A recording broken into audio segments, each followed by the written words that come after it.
Thanks ಅಮೂಲ್ಯ. ನನ್ನ ದೇವ್ರು ಇವತ್ತು ಪ್ರಸಾದನ ನೇರವಾಗಿ ಕೊಟ್ಬಿಟ್ಟ. ನನ್ನ ಬರ್ಡೇಗೆ ಇದಕ್ಕಿಂತ ಒಳ್ಳೆ ಗಿಫ್ಟ್ ಇನ್ನೊಂದಿರಕ್ಕೆ ಸಾಧ್ಯನೇ ಇಲ್ಲ. ಈ ದಿನನ ನಾನು ಯಾವತ್ತೂ ಮರೆಯಲ್ಲ. ಸೂಪರ್ ರಾಜಣ್ಣ. ನಾನು ಟ್ರೀಟ್ ಥರ ವಾಪಸ್ ಗಿಫ್ಟ್ ಕೇಳಿದ್ರೆ ನೀವು ಕೊಡ್ತೀರಾ? ಕೇಳೋ ಅಮೂಲ್ಯ. ಅದು ರಾಜಣ್ಣ, ನೀವು ನಿಮ್ಮಮ್ಮನ ಹತ್ರ ಒಂದ್ಸಲ ಕ್ಷಮೆ ಕೇಳ್ತೀರಾ?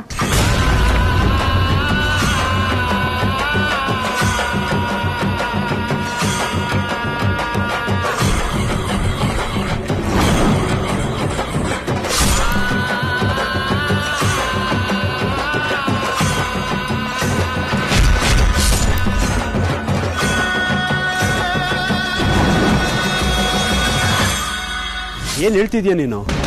ಸರಿಯಾಗಿರೋದನ್ನೇ ಹೇಳ್ತಿದ್ದೇನೆ ರಾಜಣ್ಣ. ನಡೆದಿರೋ ವಿಚಾರದಲ್ಲಿ ನನ್ನ ತಪ್ಪೇನೂ ಇಲ್ಲ. ಆದರೆ ತಪ್ಪು ಮಾಡ್ದೇ ಶಿಕ್ಷೆ ಅನುಭವಿಸ್ತಾ ಇದ್ದೀನಿ ಅನ್ನೋದೇ ನನ್ನ ದೊಡ್ಡ ಬೇಜಾರು.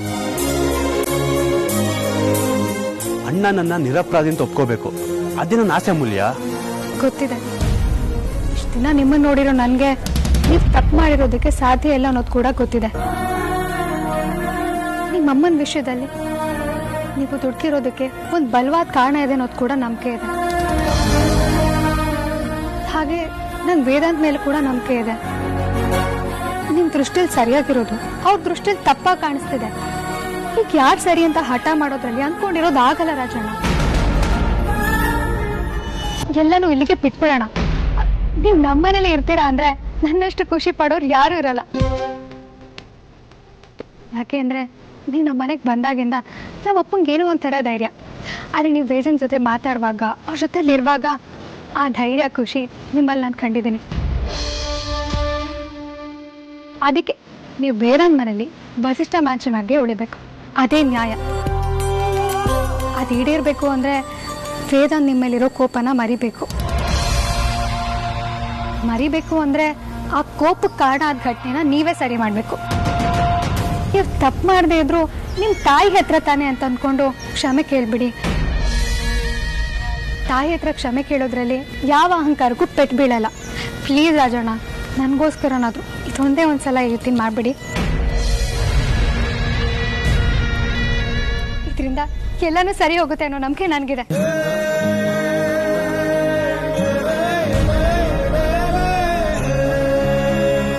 ನಾವು ಇದೊಂದೇ ಒಂದು ಪ್ರಯತ್ನ ಮಾಡಲೇ ಇಲ್ವಲ್ಲ ಅನ್ನೋ ಗಿಲ್ಟ್ ನಮ್ಮನ್ನ ಕಾಡಬಾರ್ದು. ಆ ಕಾರಣಕ್ಕಾದರೂ ಪ್ಲೀಸ್ ಸಾರಿ ಕೇಳ್ಬಿಡಿ.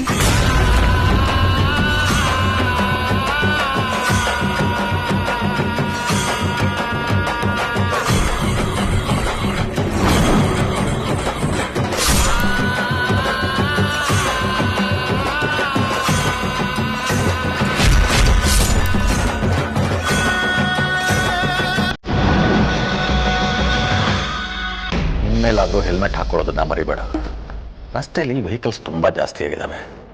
ಅಲ್ಲರೆ ಎಲ್ರಿಗೂ ಅದೇನೋ ಒಂಥರ ಧಾವಂತ. ನಮ್ಮ ಹುಷಾರಲ್ಲಿ ನಾವು ಇರಬೇಕು. ನಿಜ ಮಂಜಣ್ಣ. ಹೆದರ್ಕೋಬೇಡ, ಎಲ್ಲ ಸರಿ ಹೋಗುತ್ತೆ. ಏನೇ ಸಹಾಯ ಬೇಕಿದ್ರು ನನಗೊಂದು ಫೋನ್ ಮಾಡು. ನನ್ನ ಕೈಲಾಗದ್ದನ್ನು ಖಂಡಿತವಾಗ್ಲೂ ಮಾಡ್ತೀನಿ. ನಾನಿನ್ನು ಬರ್ತೀನಿ. ತುಂಬ ಥ್ಯಾಂಕ್ಸ್ ಮಂಜಣ್ಣ.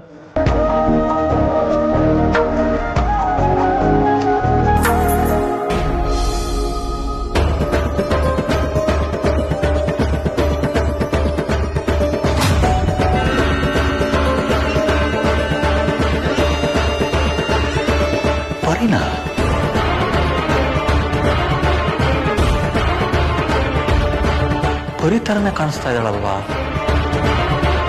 ಪರಿ ಪರಿ ಪರಿ ಪರಿ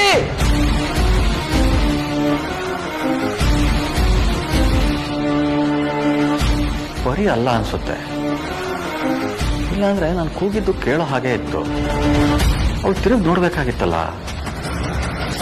ಯಾರೋ ಬೇರೆಯವರು ಇರಬಹುದು. ಆದ್ರೂ ಅವಳೇ ಹೋದಾಗಾಯ್ತು.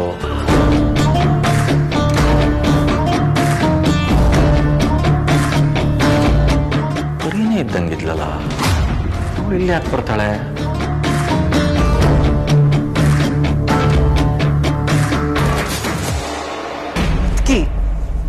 ನನ್ನ ಜೊತೆ ಮಿತಿ ಮೀರ್ಬೇಡ. ನೀನು ಆಟ ಆಡ್ಬೇಡ ನನ್ನ ಜೊತೆ.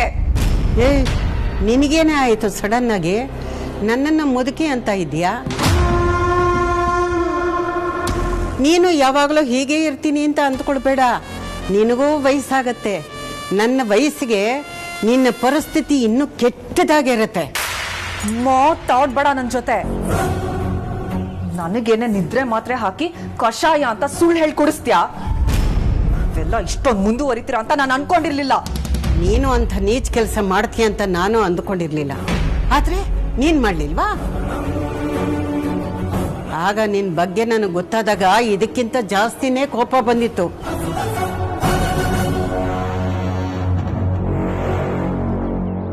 ಆದ್ರೆ ನಾನೇನ್ ಮಾಡ್ಲಿ? ಆಗ ನಾನು ಅಸಹಾಯಕಿ ಆಗಿದ್ದೆ. ಆದ್ರೆ ಈಗ ಹಾಗಲ್ಲ. ನೀನು ಯಾವ ಮಟ್ಟಕ್ಕೆ ಇಳಿತೀಯೋ ನಾನು ಆ ಮಟ್ಟಕ್ಕೆ ಇಳಿದು ನಿನಗೆ ಬುದ್ಧಿ ಕಲಿಸ್ತೀನಿ. ಇಷ್ಟೆಲ್ಲ ಮಾಡ್ತಿದ್ದಂಗೆ ನೀನು ನಿನ್ ಪಟಾಲಮ್ಮು ಗೆದ್ಬಿಡುತ್ತೆ ಅಂತ ಅನ್ಕೊಂಡಿದ್ಯಾ? ವೇದಾಂತ್ ನಾನ್ ಬೆಳೆಸಿರೋ ಹುಡುಗ. ಅವನಿಗೆ ನನ್ನ ಮೇಲೆ ತುಂಬಾನೇ ಬೆಲೆ ಇದೆ. ಯಾವುದೇ ಕಾರಣಕ್ಕೂ ಅವನು ಧ್ರುವನ್ ಜೊತೆ ಕಾಂಪ್ರಮೈಸ್ ಆಗಲ್ಲ. ಇನ್ನು ಅವನ್ನ ವಾಪಸ್ ಮನೆ ಕರ್ಕೊಂಬರೋದು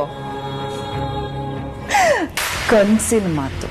ಹಾಗಿದ್ದಿದ್ರೆ ನೀನು ಹೆದರ್ಕೊಂಡು ಇಲ್ಲೇ ತನಕ ಬರ್ತಾ ಇರ್ಲಿಲ್ಲ. ನಿನ್ನೊಳಗೂ ಒಂದು ಅನುಮಾನ ಇದೆ ಅಲ್ವಾ? ಎಲ್ಲಿ ವೇದಾಂತ ಒಪ್ಕೊಂಡ್ಬಿಡ್ತಾನೋ ಅನ್ನೋ ಭಯ ಇದೆ ನಿನಗೆ.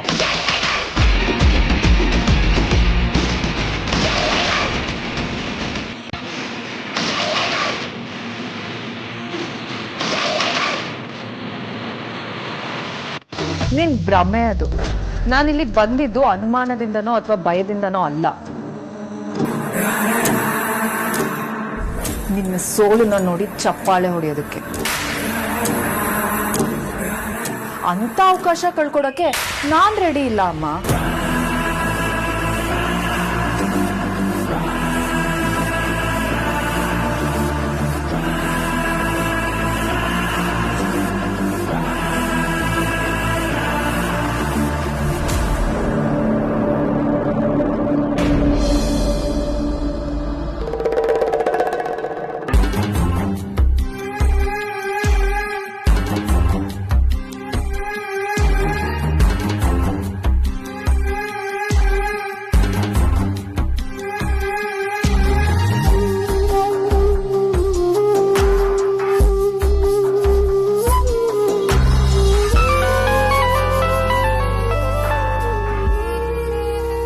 ಇವ್ರ್ಯಾಕೆ ಫೋನ್ ಮಾಡ್ತಾ ಇದ್ದಾರೆ?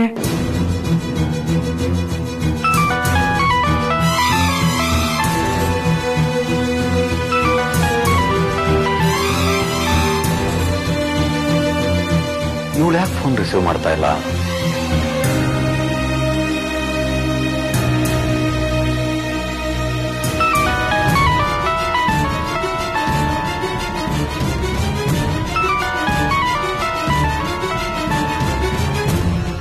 ಅಮ್ಮ ನಿಂತ್ಕೊಂಡು ಮಾಡ್ತಾ ಇದ್ದೀರಾ? ನಮ್ಮ ಯಜಮಾನ್ರು ಫೋನ್ ಮಾಡ್ತಾ ಇದ್ದಾರೆ. ನಿಮ್ಮ ನೋಡ್ಬಿಟ್ರಾ? ಗೊತ್ತಿಲ್ಲಪ್ಪ. ಈಗ ನಾನು ಮಾತಾಡದೇ ಇದ್ದರೆ ಆಪ್ರೇಷನ್ ಮುಗಿಯೋದು ತುಂಬ ಹೊತ್ತಾಗುತ್ತೆ ಅಲ್ವಾ? ಆಮೇಲೆ ನಾನು ಮಾತಾಡಲಿಲ್ಲ ಅಂತ ಅವರು ಇರೋ ಬರೋರಿಗೆಲ್ಲ ಫೋನ್ ಮಾಡಿ ವಿಚಾರಿಸೋಕ್ಕೆ ಶುರು ಮಾಡಿಬಿಡ್ತಾರೆ. ಒಂದ್ಸಲ ಮಾತಾಡ್ಬಿಡ್ತೀನಪ್ಪ. ಸರಿ ಅಮ್ಮ, ಮಾತಾಡ್ಕೊಂಬನ್ನಿ, ಕಾಯ್ತಾ ಇರ್ತೀನಿ.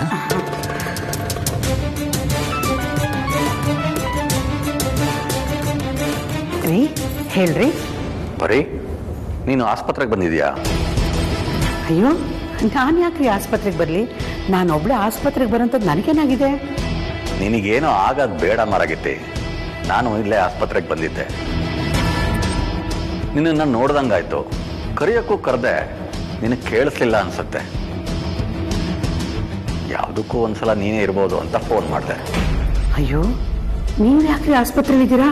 ನಿಮ್ಗೇನಾಯ್ತು? ನನಗೇನೋ ಆಗಿಲ್ಲ ಪರಿ. ನನ್ನ ಫ್ರೆಂಡ್ ಒಬ್ರಿಗೆ ಆಕ್ಸಿಡೆಂಟ್ ಆಗಿತ್ತು. ಅವ್ರು ನೋಡ್ಕೊಂಡು ಹೋಗೋಣ ಅಂತ ಬಂದೆ. ಓ ಹೌದಾ? ಅವ್ರು ಹುಷಾರಾಗಿದ್ದಾರೆ ತಾನೇ? ಹಾಂ, ಪರವಾಗಿಲ್ಲ, ಹುಷಾರಾಗೇ ಇದ್ದಾರೆ. ಸ್ವಲ್ಪ ರೆಸ್ಟ್ ತಗೊಂಡ್ರೆ ಸರಿ ಹೋಗ್ತಾರೆ. ಒಳ್ಳೇದು. ನಿಮಗೆ 3 ಹೊತ್ತು ನಂದೇ ಯೋಚನೆ, ಅದಕ್ಕೆ ಎಲ್ಲರೂ ನನ್ನ ಥರನೇ ಕಾಣಿಸ್ತಿರ್ತಾರೆ. ನೋಡಿ, ನೀವೇನು ಯೋಚನೆ ಮಾಡಬೇಡಿ, ಹುಷಾರಾಗಿ ಮನೆಗೆ ಹೋಗಿ. ಆಯ್ತು, ನಾನು ಹೋಗ್ತೀನಿ. ನೀನು ಬರೋದು ಎಷ್ಟೊತ್ತಾಗುತ್ತೆ? ನಾನಾ ಬೇಗ ಬಂದ್ಬಿಡ್ತೀನಿ ರೀ. ನೀವು ಮನೆಗೆ ಹೋಗಿರಿ. ಸರಿ, ಹಾಗಾದ್ರೆ ಹುಷಾರು. ಹ್ಞೂ.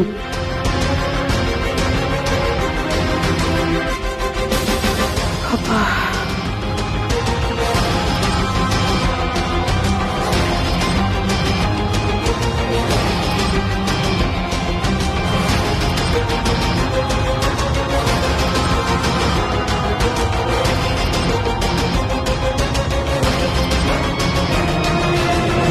ಸರಿ ಅಜ್ಜಿ, ಈಗ ಬಂದಿರೋ ಕೆಲಸ ಮುಗ್ದಿದೆ. ಇನ್ನಾದ್ರೂ ನಾವು ಆಫೀಸಿಗೆ ಹೋಗ್ಬೋದಾ? ಸರಿಯಪ್ಪ, ಹೋಗ್ಬೋದು. ಮನೇಲಿ ಕೊಟ್ಟು ಮಾತನ್ನ ನಡೆಸ್ಕೊಟ್ಟಿದ್ದಕ್ಕೆ ತುಂಬಾ ಥ್ಯಾಂಕ್ಸ್. ಅಜ್ಜಿ, ನೆಕ್ಸ್ಟ್ ಟೈಮ್ ನಿಮಗೆ ಮಾತು ಕೊಡ್ಬೇಕಾದ್ರೆ ನಾನು ಬಹಳ ಹುಷಾರಾಗಿರ್ತೀನಿ. ನಾನು ನಿಮ್ಮ ಅಜ್ಜಿ ಕಣೋ, ನಾನು ಬಹಳ ಹುಷಾರಾಗೆ ಮಾತು ತಗೊಳ್ತೀನಿ. ಸರಿ, ಹೊರಡೋಣವಾ?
ಈ ಕೆಲಸನ ಯಾವತ್ತೋ ಮಾಡಬೇಕಿತ್ತು ಅಂತ ಈಗ ಅನಿಸ್ತಾ ಇದೆ.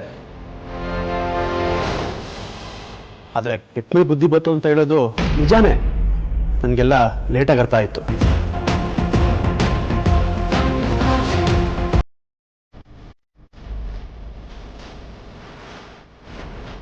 ನನ್ನಿಂದ ನಿಮ್ಗೆ ತುಂಬ ನೋವಾಗಿದೆ.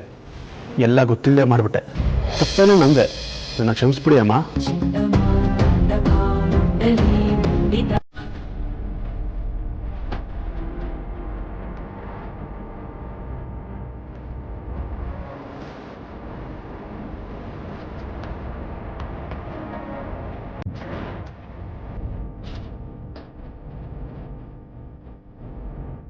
ಯಾವ ಮಗನೂ ತನ್ನ ತಾಯಿ ಹತ್ರ ಈ ಥರ ನಡ್ಕೊಳ್ಬಾರ್ದು. ನಾನು ದುಡುಕ್ಬಿಟ್ಟೆ. ಮತ್ತೆ ಈ ಥರ ಅಪರಾಧವನ್ನ ಮಾಡಲ್ಲ ಅಮ್ಮ. ದಯವಿಟ್ಟು ನನ್ನ ಕ್ಷಮಿಸ್ಬಿಡಿ. ಈ ದಿನ ತಾಯಿ ಆಶೀರ್ವಾದ ಸಿಕ್ಕಿಲ್ಲ ಅಂದ್ರೆ ನಾನು ಮಗ ಅಂತ ಕರ್ಸ್ಕೊಳ್ಳೋ ಯೋಗ್ಯತೆನ ಕಳ್ಕೊಬಿಡ್ತೀನಮ್ಮ.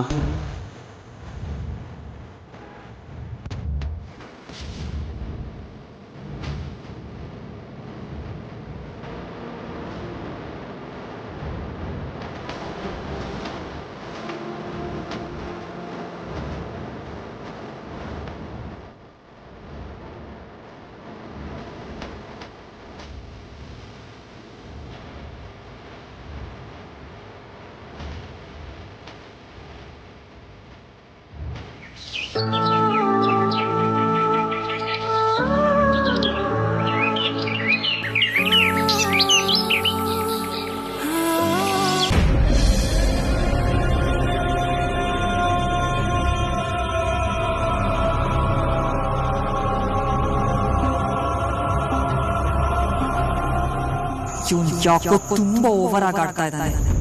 ನೀನ್ ನನ್ ಕಾಲಿಗೆ ಬಿದ್ದು ಡ್ರಾಮಾ ಮಾಡಿದ ಕ್ಷಣ ನಾನ್ ಇನ್ನ ಒಪ್ಕೊಂಡು ಮನೆಗ್ ತುಂಬಿಸ್ಕೊಂತೀನಿ ಅನ್ಕೊಂಡಿದ್ಯೇನೋ? ಅದ್ ಸಾಧ್ಯನೇ ಇಲ್ಲ.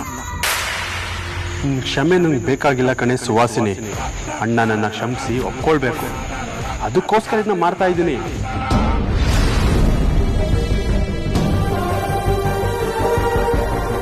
ಅಣ್ಣ ನನ್ನ ಕ್ಷಮಿಸ್ತಾನೆ ಅಂದ್ರೆ ನಾನು ಏನ್ ಬೇಕಾದ್ರೂ ಮಾಡಕ್ ರೆಡಿ. ಅಂತದ್ರಲ್ಲಿ ಕತ್ತೆ ಕಾಲು ಹಿಡಿಯಲ್ವಾ? ಒಂದ್ಸಲ ಅಣ್ಣನನ್ನ ಒಪ್ಕೊಳ್ಳಿ, ಆಮೇಲೆ ಕಾದಿದ ನಿಂಗೆ ಮಾರಿ ಹಬ್ಬ. ಏನ್ ಮನ್ಸಲ್ಲೇ ಮಂಡಿಗೆ ತಿಂತಾ ಇದ್ದೀರಾ?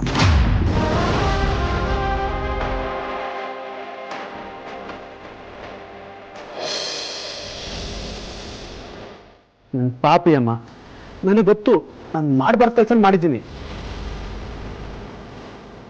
ನನಗೂ ನಂದು ಆಗಿದೆ ಅಮ್ಮ. ಬದಲಾವಕ್ಕೆ ತಪ್ಪು ತಿದ್ಕೊಳ್ಳೋಕ್ಕೆ ಒಂದೇ ಒಂದು ಅವಕಾಶ ಕೊಡಿ ಅಮ್ಮ.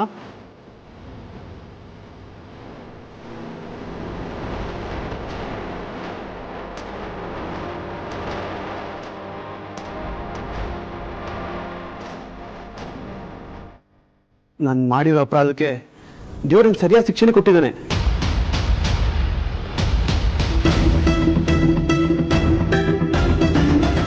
ಒಂದೇ ಒಂದ್ಸಲ ನನ್ನ ಕ್ಷಮಿಸಿದ್ದೀನಿ ಅಂತ ಹೇಳಿಮ್ಮ.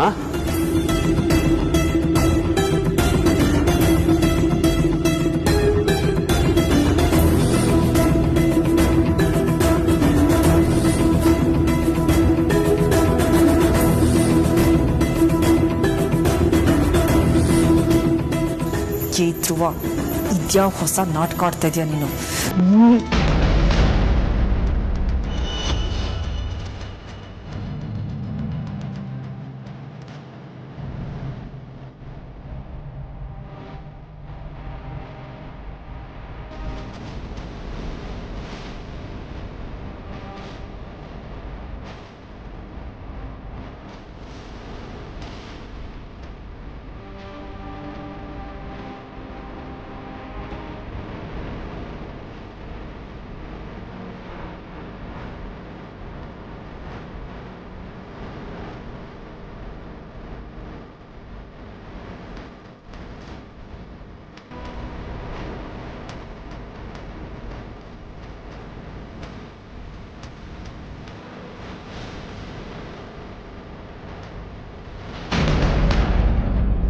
ಮದರ್ ಇಂಡಿಯಾ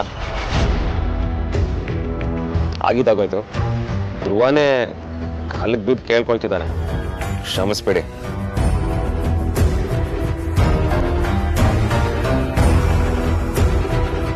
ಹೌದು ಆಂಟಿ, ಪಾಪ ಪ್ರಜ್ಞೆಗಿಂತ ದೊಡ್ಡ ಶಿಕ್ಷೆ ಇಲ್ಲ.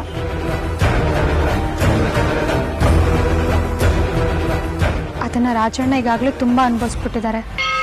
ಕ್ಷಮೆ ಎಲ್ಲದಕ್ಕಿಂತ ದೊಡ್ಡದು ಆಂಟಿ.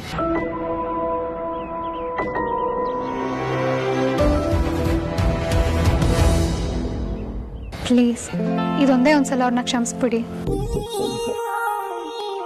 ಹೌದು ಸುಹಾಸಿನಿ, ನೀನೊಂದು ದೂರಿ ಅವನು ಸಣ್ಣವನಾದ. ಅವನ ತಪ್ಪನ್ನ ಕ್ಷಮಿಸಿ ನೀನು ದೊಡ್ಡವಳಾಗು.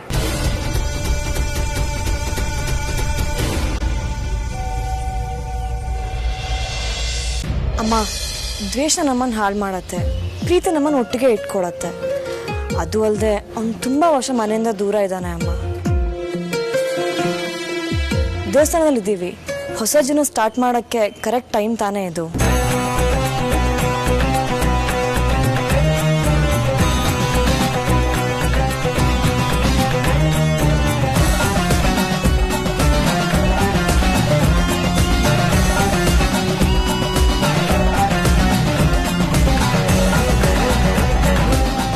ಎಲ್ಲರೂ ನನ್ನ ಲಾಕ್ ಮಾಡೋ ಪ್ಲಾನ್ನ ತುಂಬಾ ಚೆನ್ನಾಗೇ ಮಾಡಿದ್ದಾರೆ. ಈ ಧ್ರುವ ಬೇರೆ ತುಂಬಾ ನೀಟಾಗಿ ಡ್ರಾಮಾ ಮಾಡ್ತಾ ಇದ್ದಾನೆ. ಈಗ ನಾನು ಇವನ್ ತರನೇ ಡ್ರಾಮಾ ಮಾಡಬೇಕು.